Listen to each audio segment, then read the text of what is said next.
Puberation's digital engineering team is focused on developing a secure and collaborative integrated digital ecosystem that supports the vision of the Air Force Digital Transformation Office to modernize the way we work by creating a digitally empowered air and space force. The DECIDE system implements a model-based program management approach to managing large-scale programs across the complete lifecycle, from requirements generation through operations and sustainment, in support of evolving acquisition processes. DECIDE is an integrated digital ecosystem designed to support all disciplines of the program organization by providing an intuitive user experience to access data related to program management, business management, engineering, test and evaluation, manufacturing, quality control, and logistics for specific programs. Oftentimes, information is stored in data silos that are not accessible by users outside of the owning organization, even if they have the appropriate permissions to do so. DECIDE enables users from multiple organizations to seamlessly access and share relevant knowledge from heterogeneous sources, improving overall operations and ultimately leading to better quality of decision-making in a digital world. Today I am going to show you how the digital ecosystem supporting intelligent decisions, or DECIDE for short, offers streamlined tools to navigate unstructured documents and system models, manage complex digital threads, preserve meaningful knowledge in a digital environment, and generate accurate cost modeling in a way that is both intuitive and effective.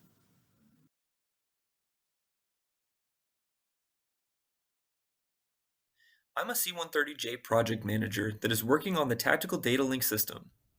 I have a repository of documents relating to my project, such as a statement of work, a work breakdown structure, and an engineering verification report.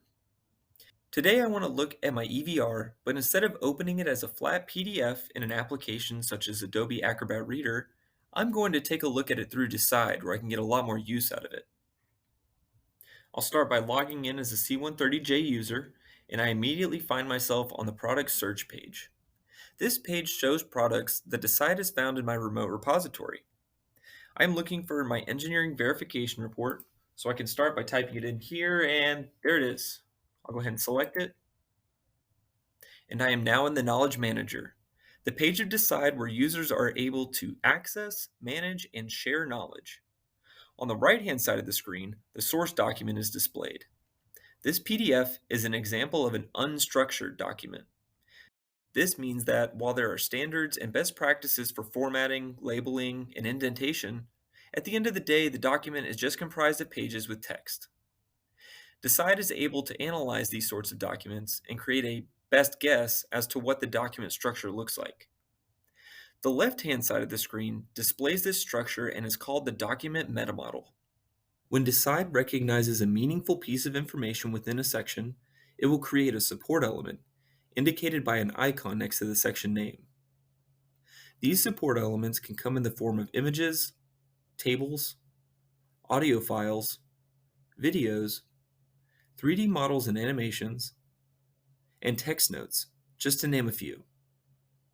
Users can also manually add their own support elements and request to share them with others using our sharing approval process. It looks like DECIDE has recognized some references to other documents using its custom entity extractor. If I look at the reference support element, I can see a list of requirement IDs that were found within this section.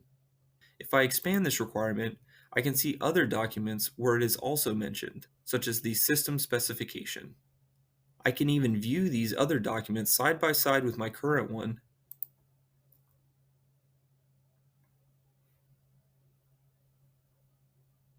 or open the other document for further reading.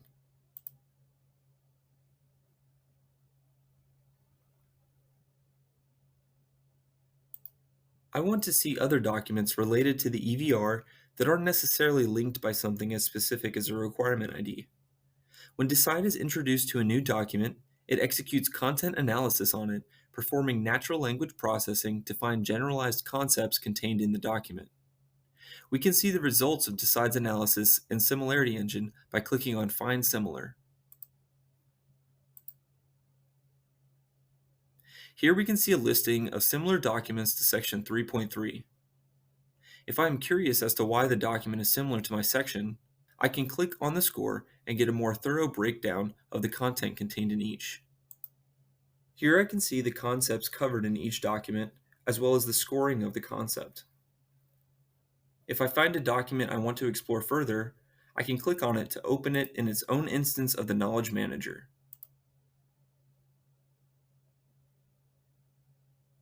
I am now looking at the Critical Design Review for Link 16 capability. I can see that this document is actually a PowerPoint that has been converted to PDF and introduced to Decide. Within the meta model, I can see that tables, references, and images have been automatically extracted as support elements for easy access. Now that we've seen how Decide works with unstructured documents, let's take a look at how it handles system architecture diagrams. The DoD Architecture Framework is the standard for designing system component architecture within DoD projects. It states that a system's architectural description can be accomplished using a collection of visualized models. Visualizations make it easy to convey the purpose of components of a system, as well as the relationships between those components. Many programs create these models using system modeling tools such as Cameo, Modelio, Visio, or Enterprise Architect. Some of the engineers on my project have created 2D models of the C-130J tactical data link system using Enterprise Architect. I'm currently looking at a functional decomposition of the system. Components are listed in a hierarchy that clearly shows relationships, and clicking on one of them shows me the properties of the component. Here I can see the description, the date it was made and modified, who made it, and things like the requirement IDs associated with the component. The engineers have also created diagrams describing the system's interface and the operational resource flow. This diagram shows more information about the relationship between components, and clicking on one of these connecting lines shows us details about the connection. Once a model has been created, it can be exported as an XML document, capturing all of the information and connections contained within these diagrams. I can then take the generated XML files, add them to my remote repository, and introduce them to Decide so I can take full advantage of the powerful tools contained within the application. Let's see how Decide makes use of these models.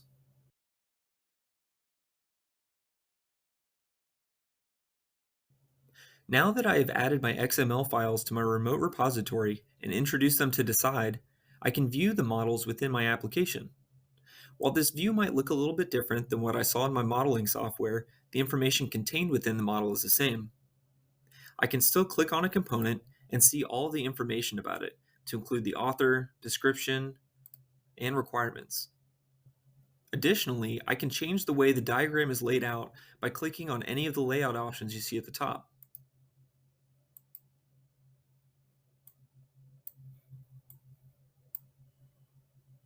On the left-hand side of the screen, I still have a generated meta model and can see pieces of knowledge that have been extracted from natural language contained within the system model.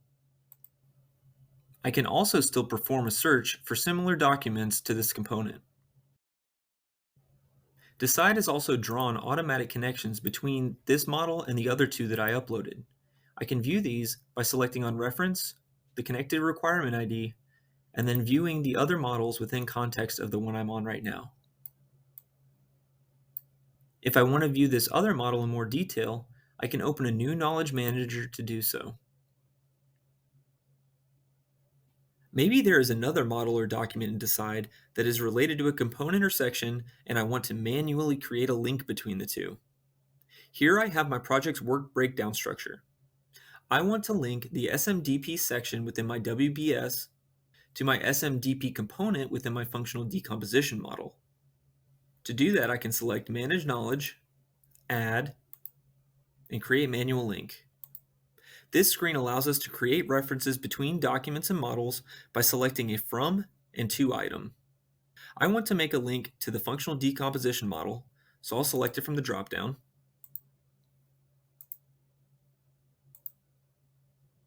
I'll select the SMDP section as my From item, and the SMDP component as my To item.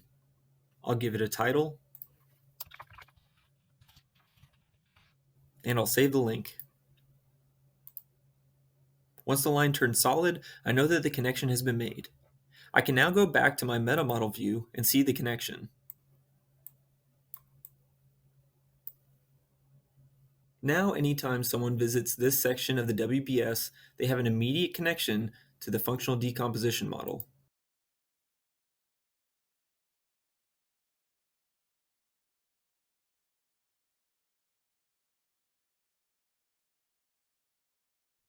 Now that I have drawn connections between my model and the relevant system requirements, I want to get an estimation of how much it will cost me to satisfy the WBS requirement for my mission processing system. To do that, I have to get an estimation of the individual costs of the system's subcomponents and roll them up into one total cost. Let's see how Decide simplifies this workflow. Because this document is a WBS, there is a tab at the top which allows me to create and execute cost models. Here I can see a list of the sections in this document. The icons next to the sections indicate the status of cost estimations for that section.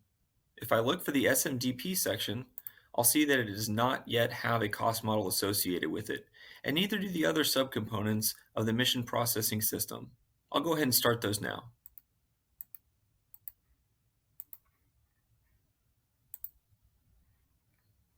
Once we have our model selected, we can click Save and Continue. And I am prompted with some questions that will help Decide properly estimate the cost of my mission processing system and all of its subcomponents. These simple, easy to answer questions are drawn from a SEER-SEM cost modeling algorithm designed by Gallerith. If I exit out of these questions at any time, Decide will automatically save my progress so I don't have to start over the next time I access them. Once I have finished answering the questions, I can look next to the subsections and see that the icon has changed, indicating that the model is ready to execute. I can select on the subcomponents and click Execute, and my model is ready to view. Now when I go back to my nav view, I can see the cost models not just for the components that we answered questions for, but also for their parents, as the cost is directly determined by the subcomponents. When I click on the cost model icon, the resulting estimation is displayed as a graph of cost over time. The cost shown here is for each of the parts of the mission processing system, where each individual piece is denoted by color. I have the ability to view the monthly cost of the system or see the cumulative cost over time. I can also view a specific time period by clicking and dragging on the graph and then double-clicking to zoom back out. As requirements change, I have the ability to go back in and update my model by going to the section that changed and re-answering questions. As you can see, Decide gives users the ability to navigate documents and system models, manage digital threads, preserve knowledge, and estimate costs in an intuitive and effective digital ecosystem.